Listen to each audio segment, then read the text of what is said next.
Close the closed doors.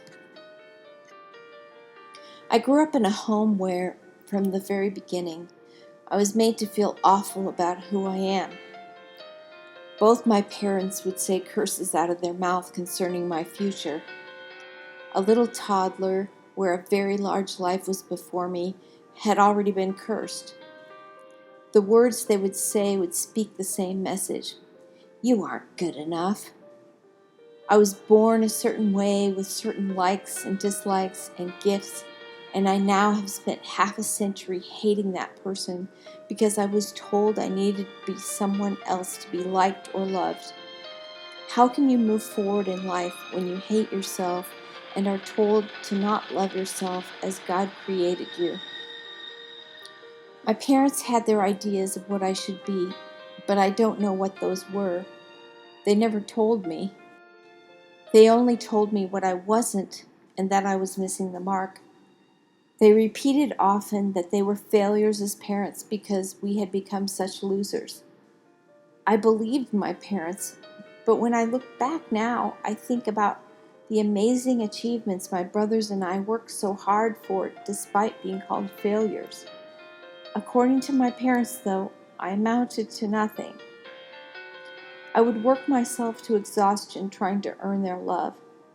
They would dangle the carrots and manipulate me by saying, if you do this and that, we will accept you and give you love. I was working 14 hours a day at the office, making meals for my family, putting them in containers in the freezer, driving down every weekend, and making sure they had nice meals. I spent my spare time, the little I had, taking care of my family. No compliments, no thank yous, only criticisms. Only pointing out what they didn't like about the meal. Sheer ingratitude. Nothing I did was ever enough or appreciated. Some people who are raised with this kind of parenting either become overly ambitious, exhausting themselves for approval, or they just are immobilized by fear, never achieving anything. They realize that no matter what they do, they're going to be a failure, so why even try? Both are destructive behaviors. So many of us seem to just react to our childhood, never realizing the source of our motivations. When I look back at my life, I have accomplished a lot through hard work and God's help. From winning state bodybuilding championships to building a business to becoming an artist at a famous studio, I've tried it all. Nothing would capture the attention of my parents. Their focus was just on themselves. I was invisible no matter what I did. They were unable to see the things outside of themselves. They were unable to see how their broken lives destroyed their children's perspective on who they really are. I remember I was going through a difficult time and needed to make a positive goal to focus on. I decided to compete in bodybuilding since I had already been spending a lot of time at the gym. A trainer came up to me and asked me to compete. I thought this would be a healthy goal. I worked really hard, did everything right, and even though I had never done it before, I won second place in state for the natural bodybuilding competition. I didn't tell my parents I was doing any of this. I was living out of state at the time. When I got the trophy, I went home and called my parents. My mother answered. I told her I got a trophy and won second place. All she did was criticize. She sat there on the phone crying that she was a failure as a parent. I remember wanting so badly for the approval of my parents, but every time I reached out to get it, their rejection just slammed me to the ground, making me feel so small. That morning at 4 a.m., my mother calls me again crying. I'm thinking she wants to apologize to me and congratulate me. No. She asked through her sobs, "Are you a lesbian? Are you on steroids?" She continued to keep repeating that she was a failure as a parent. I went on to a great career in the movie industry, working on box office films at a world-famous studio. And still, my parents didn't care at all about me. I would get the Christmas letter that my mom wrote talking about the family. She would write something about me that wasn't even true. I believe she is some graphic designer somewhere. She's sending a Christmas letter to people, and she doesn't even know her own daughter and where she works, or hasn't even taken the time to ask me. Still, we must not resent them or be angry at them for something that they just couldn't do.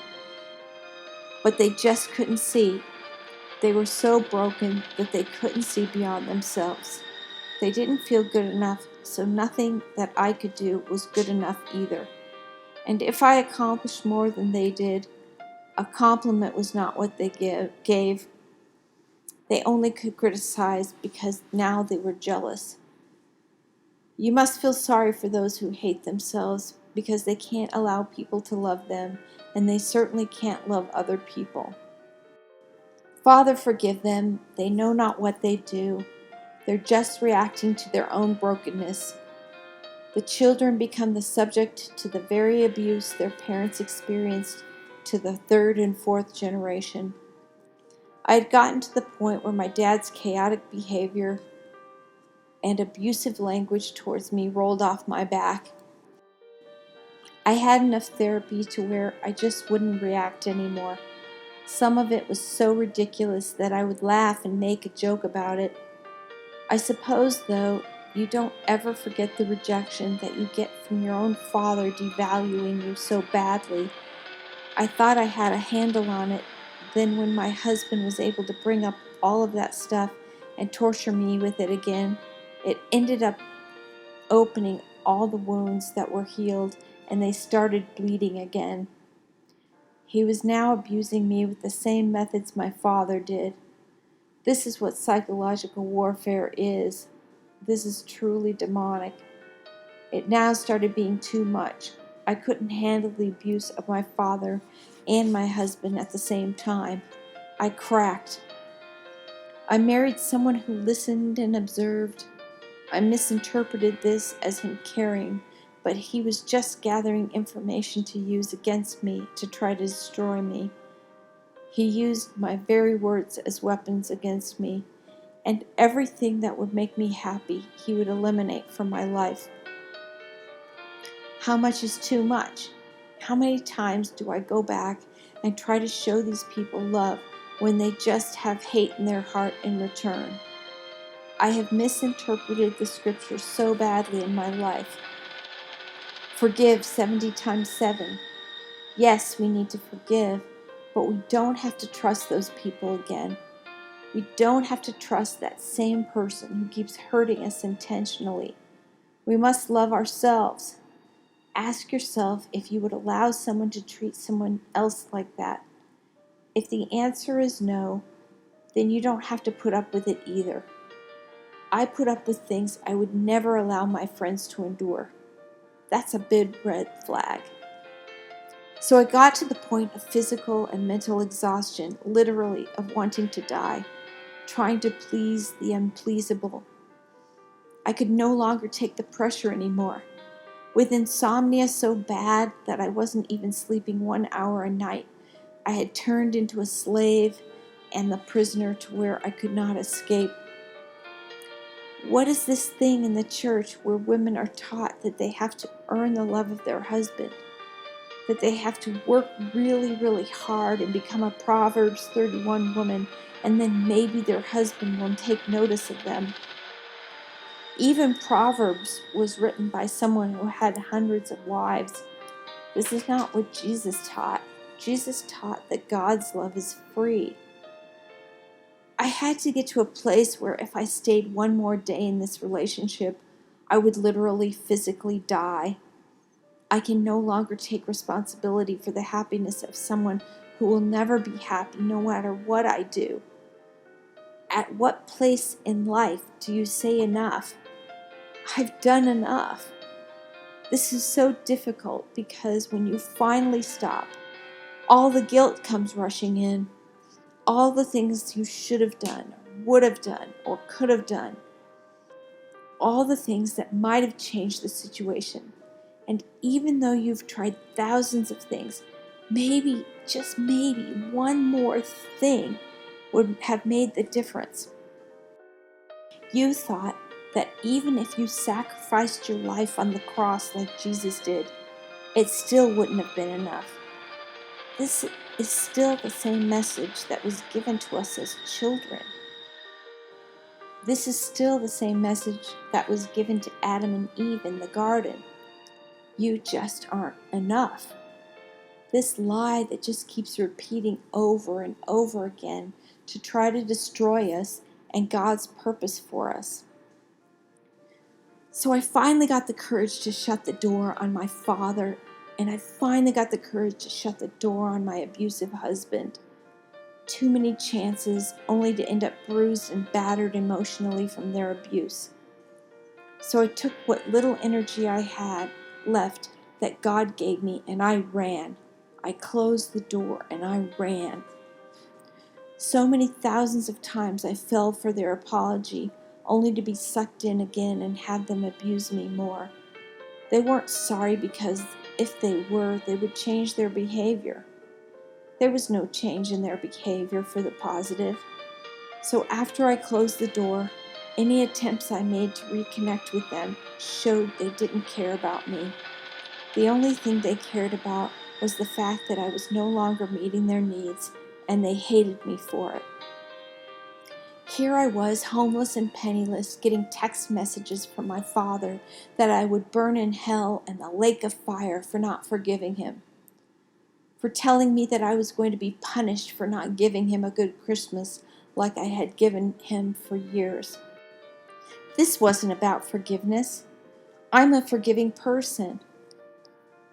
It's about stopping someone from continually treating me like garbage.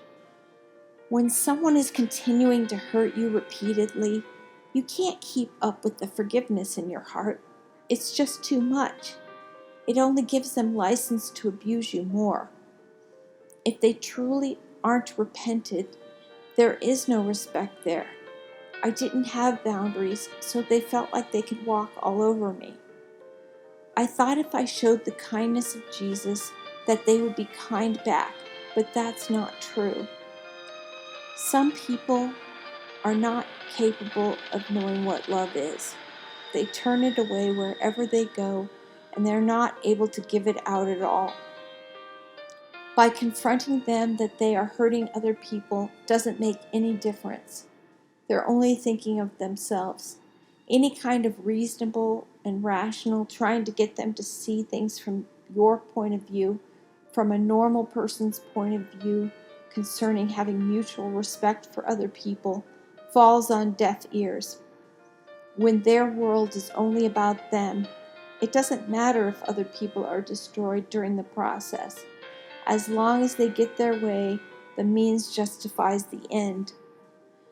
I was made to feel guilty and in shame for the sins of my father. I walked around feeling like I was the biggest criminal of all, without committing any crime except crimes against myself. Then I married someone who was constantly accusing me of having ulterior motives for everything. I had no ulterior motives.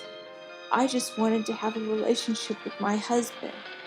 But he was stealing, lying, and cheating on me, and he projected who he was onto me. How can he accept someone's pure love when he was living a double life? So even after I left, the lies kept coming back in my mind concerning my father and my ex. I didn't do enough. I should have done more. Maybe if I did this one more thing, they would have changed, and the relationship would be restored. I had to get to a place where I could not fill this empty cup. This cup had a break in it, and whatever I put in it just kept leaking out. It had nothing to do with me. So why did I sit there blaming myself when I did everything I could? It was obvious they did not do everything they could, or even a portion of anything, because they were incapable of caring about anyone but themselves. I have not seen my father in 2 years. The last time I saw him, I had shown up at his house homeless with a garbage bag of clothes. I just wanted to sleep in a bed and to have my father love me and act like he cared and feed me a meal. Instead, he cursed me and accused me of things that weren't my fault or I wasn't capable of. His girlfriend said, "Well, at least loan her a suitcase." And he said, "I'm not going to loan her a suitcase. She deserves nothing." This is a father where I've never asked for anything from him before, and I've continually given and cared for him all my life. He said I didn't deserve anything, which means no amount of love I tried to give him couldn't earn anything back. He told me to get out and never come back, and that is what I've done. So today, a Monday, I decided to go to the church I grew up in. A friend of mine was making homemade ice cream in the kitchen, and I wanted to see how he did it. He had been pining for a woman for 4 years, a woman that wasn't interested at all in what he wanted. He would get bouts of depression every time he would have contact with her because in his mind she rejected him. She just isn't capable of giving him what he wants because she's not at that place. It's not something that he should take personally. I told him about the quote by Helen Keller. A blind, deaf, and mute woman could tell such truth. Sometimes we stare so long at the closed door that we fail to see the open doors around us. I was trying to tell them that until he closed that closed door, he is not going to see the love that is available around him that he can have. It was at this moment that my father walked into the church building. The chances of this happening are impossible. He did not stop. He asked what I was doing there, but kept walking. My friend looked at me shocked and said that he was so sorry and that if he knew he was going to show up, that he would protect me from it. I told him I don't look at situations like that. I look at all situations as learning experiences. The fact that this could not be an accident was obviously a sign that God was trying to tell me something. I had been feeling guilty that I was at fault for not reconciling with my father. I had been listening to the lies that maybe I didn't do enough. And then my father walks in and doesn't act like he cares at all. I said, "Hi, Dad. You look good. How are you doing?"